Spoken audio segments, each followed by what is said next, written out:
자기주도적 학습을 통해서 일반 대학과 동등한 학력을 얻을 수 있는 학점은행제 시작해보려고 한다면 당연히 본인 스스로도 자신의 과정에 대해서 잘 알고 제도 활용법에 대해서도 잘 알아야만 올바른 계획을 세울 수 있습니다. 플래너만 믿고 간다고요? 그럴 수 있겠지만 과연 그게 맞는 걸까요? 시작은 하고 싶은데 엄두가 안 난다 하시는 분들은 이 영상을 같이 천천히 보시면서 계획을 세워나가시면 좋을 것 같습니다. 안녕하세요, 100%입니다. 오늘은 학점은행제를 시작하기 전에 꼭 파악하고 인지하고 명확하게 해야 하는 부분들에 대해서 설명을 드려보려고 해요.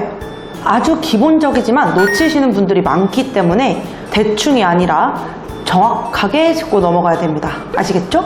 학점은행제를 시작할 때에는 지피지기 100점 100승이라고 나를 잘 알아야 이 제도를 더 활용해 볼 수 있잖아요. 가장 먼저 나의 최종 학력을 확인하고 그에 맞는 학위 과정을 선택하셔야 됩니다. 학점은행제는 최종 학력에 따라서 진행하실 수 있는 학위 과정이 다 달라요. 지금부터 잘 보세요. 고등학교 졸업이신 분들은 일반 학위 과정으로 진행이 됩니다. 여러분들이 아시는 전문학사 80학점 과정, 학사학위 140학점 과정으로 진행을 하실 수가 있으세요. 대학교를 다니다가 자퇴하신 분들도 마찬가지입니다. 자, 그럼 전문대학교 졸업하신 분들은요, 다른 전공이지만 똑같은 전문학사 학위를 따고 싶다. 그러면 전문학사 타전공 과정으로 36학점만 취득을 하시면 되는 과정으로 진행이 되고요. 학사학위로 학력 개선을 하고 싶다 하시는 분들은 학사학위 140학점 과정으로 진행이 가능하십니다. 그렇다면 대학교 졸업자도 똑같을까요? 대학교 졸업자는 조금 달라요.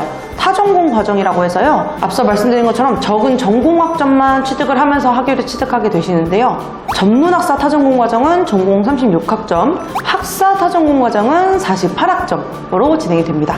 자, 이 과정 중에서 나의 최종 학력과 진행하려는 목적에 맞게 학위 과정을 선택해 주셨다면요, 이제 수업을 들어야겠죠? 수업 같은 경우에는 종종 진흥원에서 들으시는 걸로 알고 계시는 분들이 많은데, 진흥원은요, 수업을 듣는 곳이 아니랍니다. 학위 발급에 있어서 결정을 하는 기관이에요. 그러니까 행정적인 부분을 담당하는 곳이죠. 수업은 진흥원에서 인정을 받은 평생교육원이라는 곳에서 들으셔야 해요. 그럼 그 평생교육원에서 바로 수업을 들으면 되는가? 물론 그래도 상관없지만 효율적으로 어떤 것을 더 들어야 되고 어떤 곳에서 들어야 되고 이런 것들을 파악하시고 나서 시작하시는 게 맞지 않을까요? 내가 학점은행제를 왜 이용하는가를 알아야 해요. 그러니까 목적이 중요한 거죠. 목적에 따라서 진행하는 학위 과정도 달라지고 선택하게 되는 전공도 달라지게 되거든요.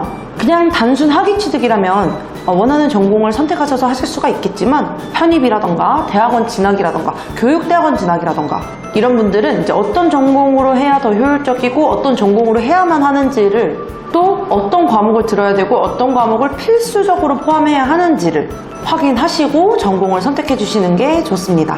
대표적으로 경영학과로 학위를 취득하시는 분들이 많은데요, 경영학의 경우에는 대부분의 평생교육원에서 개설이 되어 있기 때문에 경영학 전공 수업을 찾는데 어렵지는 않으실 거예요. 하지만 교육원도 정말 많고 교육원마다 개설이 되어 있는 과목들도 전공들도 다를 수가 있어요.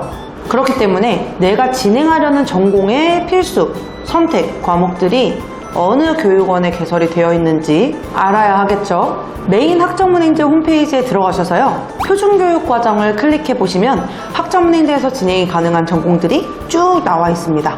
여기서 내가 진행하려는 전공의 필수 과목은 무엇이고 선택 과목은 무엇인지 금방 아실 수가 있을 거예요. 학위 과정에서는 꼭 채워야 하는 전공 학점이 있잖아요. 이때 원하는 전공 교육과정을 클릭하셔서 과목별로 우측에 나와 있는 개설교육 훈련기관이라고 써있는 부분을 클릭하시면 여기서 이 과목을 들을 수 있는 교육원들이 쭈르르륵 나옵니다.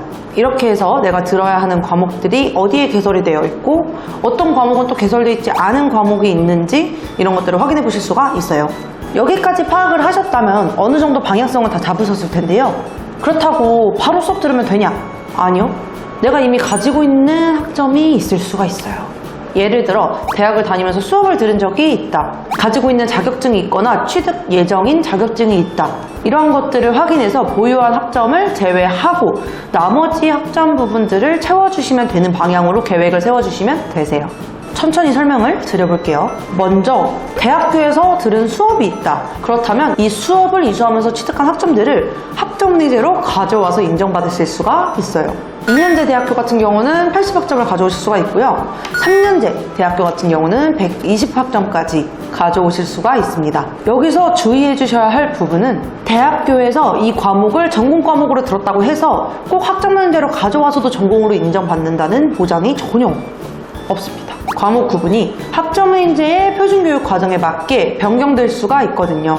그 때문에 우리가 학점인정 신청이라는 걸 하는 건데 이건 1년에 4번 딱 정해진 기간에만 신청이 가능하고요. 신청을 했다고 해서 바로 결과를 확인할 수 있는 게 아니에요. 적어도 2달 정도는 걸려서 결과를 받게 됩니다.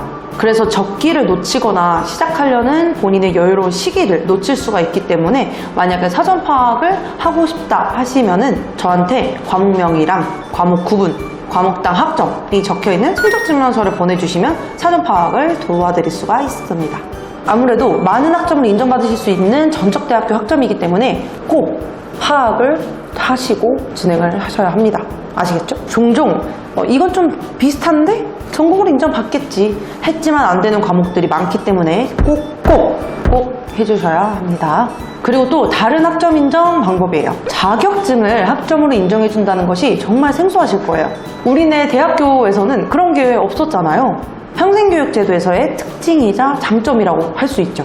이때 자격증은 학사학위 과정에서는 3개까지, 전문학사 과정에서는 2개까지, 타전공 과정을 진행하고 계시다면 딱 하나까지만 가능합니다. 내가 진행하고 있는 전공이랑 관련이 없는 자격증도 인정이 가능한데요. 이거는 일반 학점으로 분류가 돼서 일반 자격증은 딱 하나까지만 인정이 가능하세요. 그리고 자격증으로 학점을 인정받을 때 주의해 주셔야 할 부분이 있어요. 자격증한테는 저마다의 번호가 있어요. 분류 번호가. 그래서 2개의 자격증을 인정받는데 이 2개의 자격증의 분류 번호가 겹친다. 그렇다면 이 중 하나만 인정이 가능하기 때문에 이런 점에서 잘 확인을 해주셔야 한답니다. 예를 들어 회계학 전공. 회계학 전공은 또 자격증이 많아요. 그래서 이 자격증들을 다 인정받으려고 했는데 막상 학점 인정 신청을 해보니까 보시는 것처럼 같은 분류 기준으로 구분이 되어서 하나만 인정이 가능하십니다. 이것도 메인 학점은행제 홈페이지에서 확인을 해보실 수가 있어요. 그리고 여기서 하나 알려드릴 거. 자격증으로 인정받는 전공학점은 필수학점으로 대체가 가능합니다. 자, 이제 정말 마지막이에요.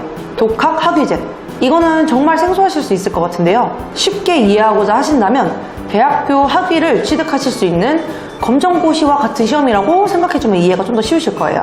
이 시험은 1년에 1단계부터 4단계까지 각 한 번씩 진행이 되고 있어요. 단계별로 과목들이 있는데 그 중에서 원하는 과목을 선택해서 시험에 응시하고 합격을 하게 되면은 과목당 4에서 5학점 정도씩 인정을 받을 수 있는 그런 시험입니다. 대부분의 학습자분들은 1단계가 교양 과목이고 쉬운 편이거든요. 그래서 1단계를 통해서 추가적인 학점을 많이 인정받으세요. 이때 평생교육원에서 많이 개설된 교양 과목과 겹치는 과목들이 있어요. 그래서 온라인 강의를 들을 때 복학학위제를 병행하겠다 하신다면 이 과목들이 중복되지 않게 유의해 주셔야 합니다. 이렇게 제가 안내해드린 대로 순차적인 확인을 거쳐서 계획을 세워주신다면 이 제도에 대한 이해도 어느 정도 되셨을 거고 어떻게 앞으로 시작을 해야 되는지도 이제 확인이 가능하셨을 거예요. 되게 쉽다고 생각했는데 생각보다 알아야 될 것도 많고 확인해야 될 것도 많죠. 당연하죠. 대학교 학위랑 똑같은 학위를 취득하는 거잖아요. 사실 지금 제가 여태까지 설명드린 것 말고도 의무 18학점, 교육원별 이수 제한, 연간 이수 제한 이런 세부적인 규칙들이 많아요. 이런 것들도 모두 메인 학점은행제 홈페이지에서 모두 확인이 가능하시고요. 만약에 이런 것들을 다 확인했음에도 불구하고 잘 모르겠다고 하시는 분들은 댓글이나 문의를 남겨주세요. 딱 나의 목적과 상황에 맞는 그런 플랜을 다시 같이 차차 세워보면 되니까요. 편하게 말씀 주시면 됩니다. 그럼 다음 영상에서 뵙겠습니다. 100%였습니다.